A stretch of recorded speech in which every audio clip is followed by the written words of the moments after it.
Hello everyone. I'm Jake Stevens and I'm your rep here at the hotel.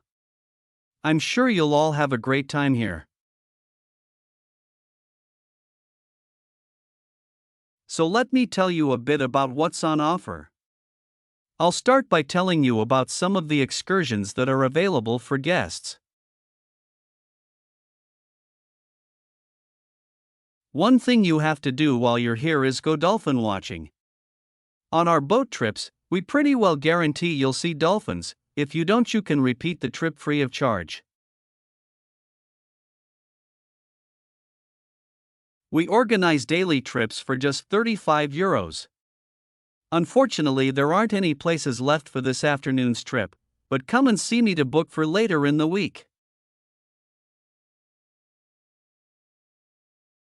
If you're energetic, I'd recommend our forest walk. It's a guided walk of about 7 kilometers. There'll be a stop halfway, and you'll be provided with a drink and sandwiches.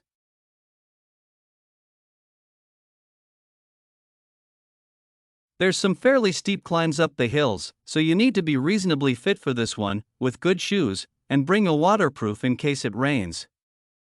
It's just €25 all inclusive, and it's every Wednesday.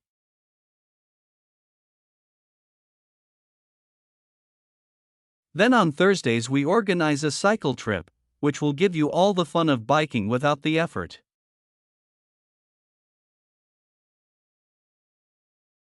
We'll take you and your bike up to the top of Mount Larna, and leave you to bike back. It's a 700-meter drop in just 20 kilometers, so this isn't really for inexperienced cyclists as you'll be going pretty fast. And if it's a clear day, you'll have fantastic views.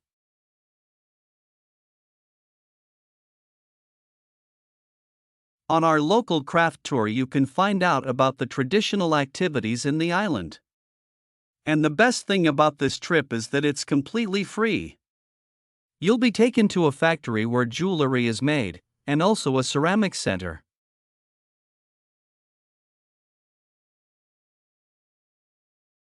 If you want, you can buy some of the products, but that's entirely up to you. The trip starts after lunch on Thursday, and you'll return by 6 p.m. If you're interested in astronomy, you may already know that the island's one of the best places in the world to observe the night sky. We can offer trips to the observatory on Friday for those who are interested. They cost €90 per person, and you'll be shown the huge telescopes and have a talk from an expert who'll explain all about how they work. Afterwards we'll head down to Sunset Beach, where you can have a dip in the ocean if you want before we head off back to the hotel.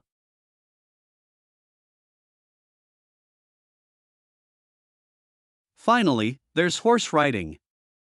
This is organized by the Equestrian Center over near Playa Cortino, and it's a great experience if you're a keen horseback rider, or even if you've never been on a horse before.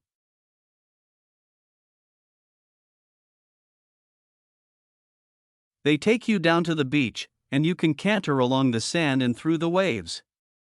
It costs €35 and it's available every day. So there's plenty to do in the daytime, but what about nightlife? Well, the number one attraction's called musical favorites. Guests enjoy a 3-course meal and unlimited free drinks, and watch a fantastic show, starting with musicals set in Paris and then crossing the Atlantic to Las Vegas and finally Copacabana.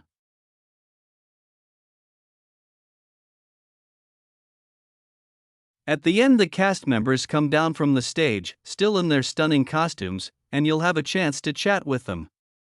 It's hugely popular, so let me know now if you're interested, because it's no good leaving it until the last minute.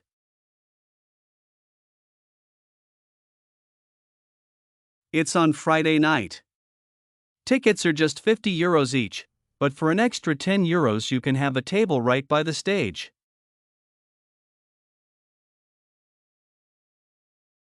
If you'd like to go back in time, there's the Castle Feast on Saturday evening.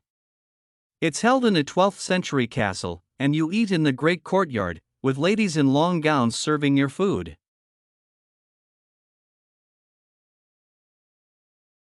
You're given a whole chicken each, which you eat in the medieval way, using your hands instead of cutlery, and you're entertained by competitions where the horseback riders attempt to knock one another off their horses. Then you can watch the dancers in the ballroom and join in as well if you want.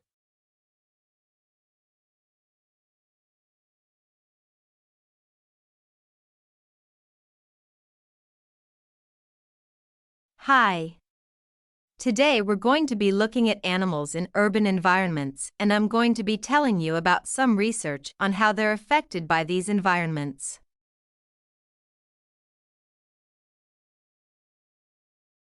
Now, in evolutionary terms, urban environments represent huge upheavals, the sorts of massive changes that usually happen over millions of years. And we used to think that only a few species could adapt to this new environment.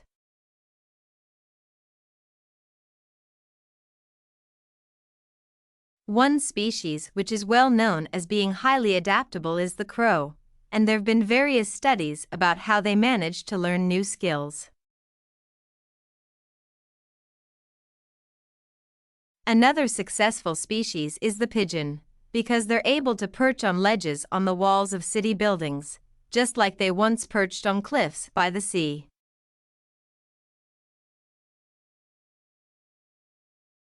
But in fact, we're now finding that these early immigrants were just the start of a more general movement of animals into cities, and of adaptation by these animals to city life.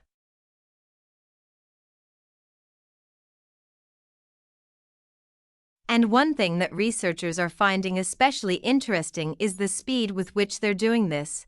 We're not talking about gradual evolution here. These animals are changing fast.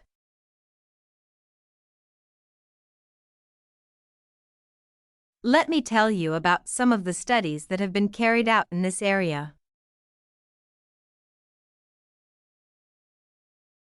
So, in the University of Minnesota, a biologist called Emily Snell-Ruud and her colleagues looked at specimens of urbanized small mammals such as mice and gophers that had been collected in Minnesota, and that are now kept in museums there.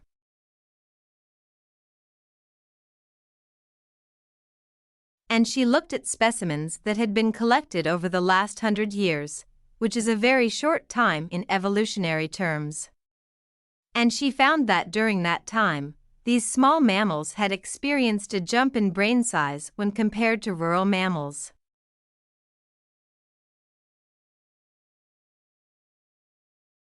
Now, we can't be sure this means they're more intelligent, but since the sizes of other parts of the body didn't change, it does suggest that something cognitive was going on. And Snell-Ruud thinks that this change might reflect the cognitive demands of adjusting to city life, having to look in different places to find food, for example, and coping with a whole new set of dangers.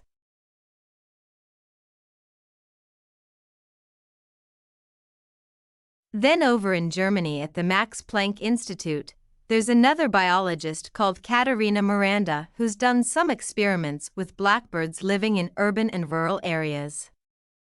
And she's been looking not at their anatomy but at their behavior.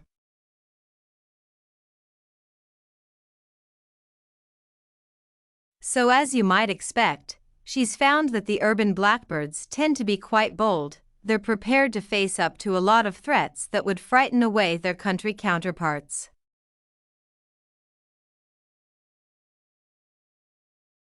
But there's one type of situation that does seem to frighten the urban blackbirds, and that's anything new, anything they haven't experienced before. And if you think about it, that's quite sensible for a bird living in the city.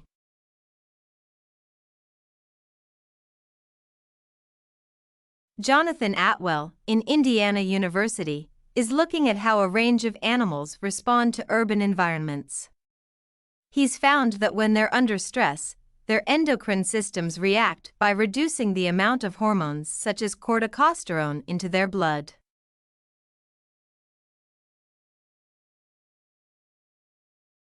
It's a sensible-seeming adaptation. A rat that gets scared every time a subway train rolls past won't be very successful. There's just one more study I'd like to mention, which is by Sarah Parton and her team, and they've been looking at how squirrels communicate in an urban environment, and they've found that a routine part of their communication is carried out by waving their tails.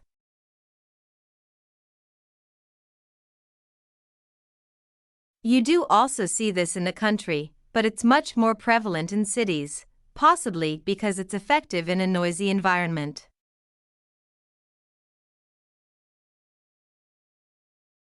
So what are the long-term implications of this? One possibility is that we may see completely new species developing in cities. But on the other hand, it's possible that not all of these adaptations will be permanent.